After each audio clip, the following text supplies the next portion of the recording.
जुनून, जुनून, जुनून, जुनून। वो कमीना नील भाटिया मुझे धमकी देकर चला गया है कि अगर मैं इन फोटोग्राफ्स को देखकर भी उसकी शर्त नहीं मानूंगी तो वो मुझे भरी अदालत में जलील करके मुझसे मेरे बेटे को जीत कर ले जाएगा और मैं अपनी शिकस्त पर मातम करने के लायक भी नहीं रह जाऊंगी। चुप रहो नाना, इससे चुप कराइए वरना।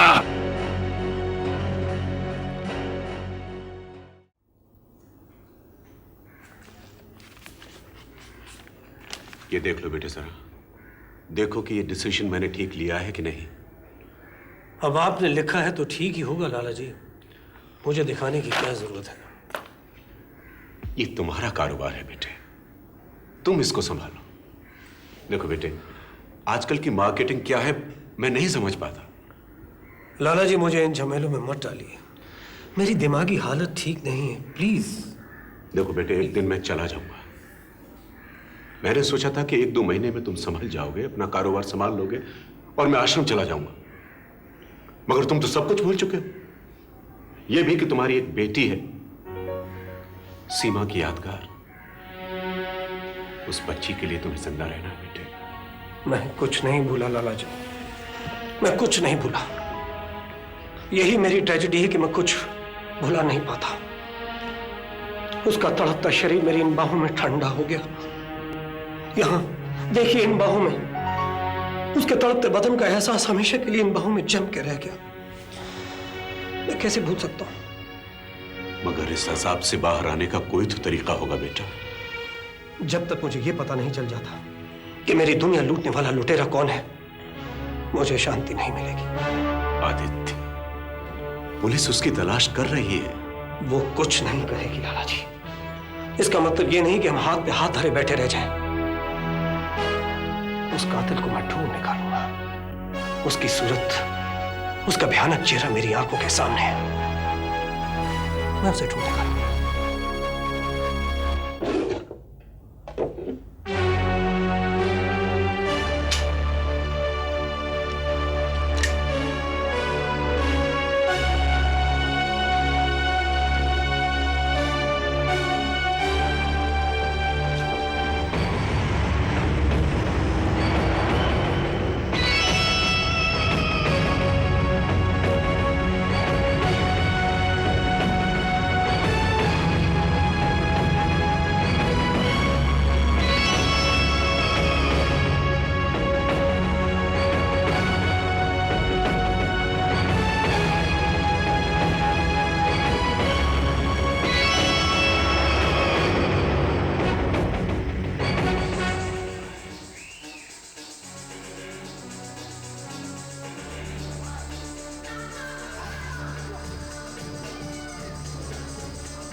विस्की। लाजवाब।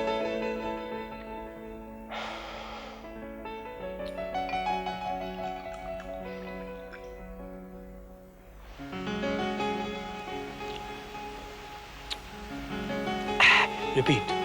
Put some soda also.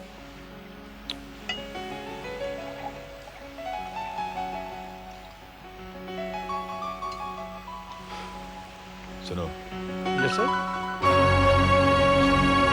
Hello.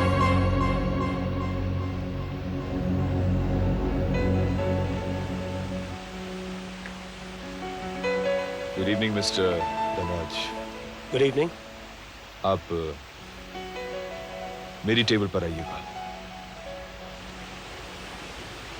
कभी कभार एक आध ड्रिंक आदमी की थकान उतारता है। याद है मैंने पहले भी एक बार यही कहा था आपसे।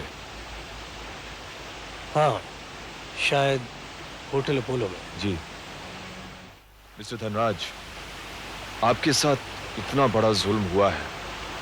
अगर आपकी जगह और कोई होता तो वो कब का टूट चुका होता। लेकिन आपकी कंपनी के शेयर्स के बढ़ते भाव देखकर टूट तो मैं भी गया हूं केशव साहब। मालूम नहीं मैंने किसी का क्या बिगाड़ा था कि मेरी दुनिया ही उजड़ गई। I am very sorry mister Dhanraj, बहुत बड़ा हादसा था ये। केशव साहब मेरी मदद कीजिए प्लीज। आपने उस दिन होटल अपोलो में मुझसे कहा था जब कभी भी मुझे आपकी जरूरत पड़े मैं आपके पास आऊं। मैं बहुत परेशान हूं। आप किसी भी तरह सीमा के कातिल का पता लगा दीजिए। आपको जितना रुपया चाहिए मैं दूंगा। Please help me please. अब मैं आपकी मदद कैसे करूं? मैंने उसे देखा तक भी नहीं।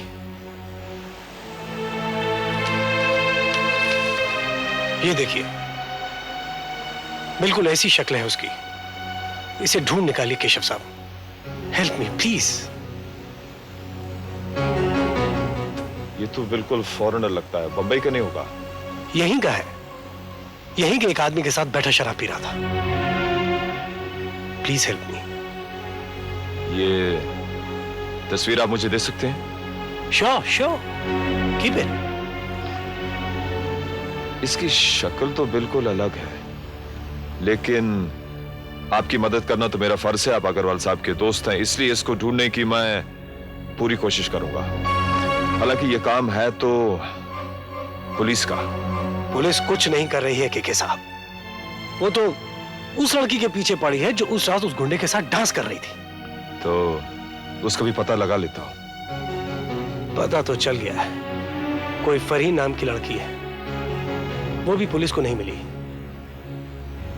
केके साहब, आप पुलिस को भूल जाइए। आप इस कातिल का पता लगाइए। आपको जितना रुपया चाहिए मैं दूंगा। फिलहाल आप ये रुपए रख लीजिए।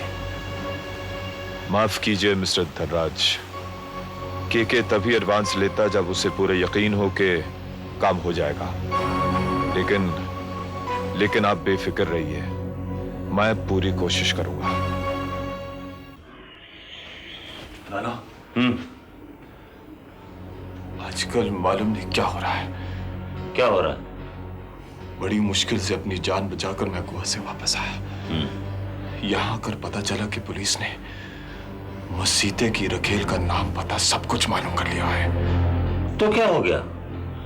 उसका हमारे साथ क्या कोई रिश्ता है? वो कमबख्त लड़की जब तक बंबई में है तो वो शैतान का बच्चा मसीता उसकी बू सुनते सुनते यहाँ जरूर पहुंच जाएगा। हमें उसका बंदोबस्त कर देना चाहिए। वो साली हमारे हाथ लगे तभी कुछ कर सकते हैं ना। उसके इलाके के लेडी डॉक्टर से मैंने पता लगवाया था, लेकिन कुछ पता नहीं लगा। लेडी डॉक्टर से क्यों?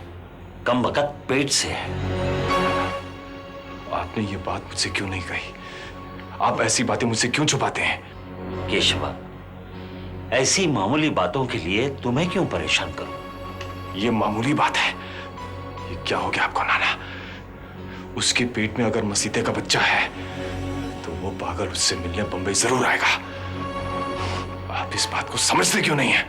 समझता हूं, सब समझता हूं। जी, इसलिए आप आराम से सोने जा रहे थे। केशव, नाना, पुलिस उसकी ताक में है।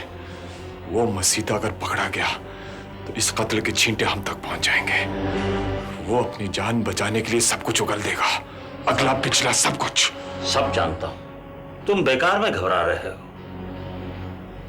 मैं सब बंदोबस्त कर रहा हूं। खाक बंदोबस्त कर रहे हैं आप। नाना, आप अभी इसी वक्त मसीटे को कांटेक्ट कीजिए, उसे डराइए, धमकाइए, उससे ये कहिए कि पुलिस को उसकी लौंडिया का पता चल गया है, कि पुलिस के कुत्ते उसकी ताक में बैठे हैं, और उसको ये समझाइए कि फिर बंबई शहर आने की हिम्मत ना करे जब तक मैं उसे ना बुलाऊं। नाना, मैं इसलिए इतना बरहम हूं कि आदित्य धनराज को भी मसीते की तलाश है। जी, इस सिलसिले में उसने मुझसे मदद मांगी है। आप ये देखिए नाना, ये देखिए, ये पुलिस की बनाई हुई कंप्यूटराइज्ड तस्वीर है। ये बिल्कुल मसीता दिखता है। चलो जल्दी से उसे सिग्नल दें। आप इससे ये कहें कि ये बार बार टेलीफोन करना बंद करें। और नाना, आप अपने आदमियों को समझाएं कि कल शाम तक उस लड़की फरीन को मेरे सामने पेश करें। वो जरूर यहीं कहीं बंबई में मसीते का इंतजार कर रही होगी। केशव, सब हो जाएगा, तो फिक्र ना कर। ये बात मैंने पहले ही अपने आदमियों से कह रखी है। चलो सिग्नल देते हैं। आओ। आपका साथ ही हमारी ताकत है। आज ही सब्सक्राइब करें और हमारी ताकत बढ़ाएं। जुनून जुनून जुनून जुनून